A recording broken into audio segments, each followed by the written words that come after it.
നമസ്കാരം. ആലപ്പുഴ മാന്നാറിൽ വീടിന് തീപിടിച്ച് വൃദ്ധ ദമ്പതികൾ മരിച്ച സംഭവത്തിൽ പുറത്തു വരുന്നത് ഞെട്ടിക്കുന്ന വിവരങ്ങൾ. മകൻ വിജയൻ പോലീസ് കസ്റ്റഡിയിലാണ്. വിജയൻ മാതാപിതാക്കളെ ഉപദ്രവിച്ചിരുന്നതായി ബന്ധുക്കൾ പറയുന്നു. ഇയാൾ സ്ഥിരമായി വധഭീഷണി മുഴക്കിയിരുന്നുവെന്ന് വൃദ്ധ ദമ്പതികളുടെ കൊച്ചുമകൻ വിഷ്ണു പ്രതികരിച്ചു. മകനെതിരെ പോലീസിൽ നാട്ടുകാരും പഞ്ചായത്ത് മെമ്പറുമടക്കം പരാതി നൽകിയിരുന്നു. എന്നാൽ പോലീസ് നടപടികളെടുക്കാൻ വൈകി. പരാതിയിൽ പോലീസ് സ്റ്റേഷനിൽ ഹാജരാകാൻ വിജയനോട് പോലീസ് ആവശ്യപ്പെട്ടിരുന്നു. ഇതും പ്രകോപനമായി. ഇതാണ് വീടിന് തീയിടാൻ കാരണം. പ്രതി കുറ്റസമ്മതം നടത്തിയിട്ടുണ്ടെന്നാണ് സൂചനകൾ. പരാതി കിട്ടിയപ്പോൾ തന്നെ ഇയാളെ പോലീസ് കസ്റ്റഡിയിൽ എടുത്തിരുന്നുവെങ്കിൽ ഈ ദുരന്തം ഒഴിവാക്കാമായിരുന്നു.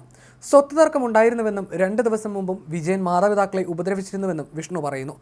ആലപ്പുഴ മാന്നാറിൽ ഇന്ന് പുലർച്ചെയായിരുന്നു സംഭവം. ചെന്നിത്തല കോട്ടമുറി കൊറ്റോട്ട് വീട്ടിൽ രാഘവൻ, ഭാര്യ ഭാരതി എന്നിവരാണ് മരിച്ചത്. മൃതദേഹങ്ങൾ പൂർണ്ണമായും കത്തിക്കരിഞ്ഞ നിലയിലായിരുന്നു. പോലീസിൽ പരാതി നൽകിയതിലെ പ്രതികാരമാണ് ഇതിന് പിന്നിൽ. ഈ ദമ്പതികളുടെ മറ്റു മക്കളെയും മകൻ പിണക്കി നിർത്തിയിരുന്നു. അതുകൊണ്ട് തന്നെ ആരും വിജയനെ പേടിച്ച് ഇങ്ങോട്ട് വരില്ലായിരുന്നുവെന്നാണ് സൂചന.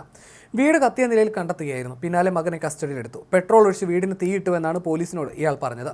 ഫോറൻസിക് പരിശോധനയടക്കം നിർണായകമാണ്.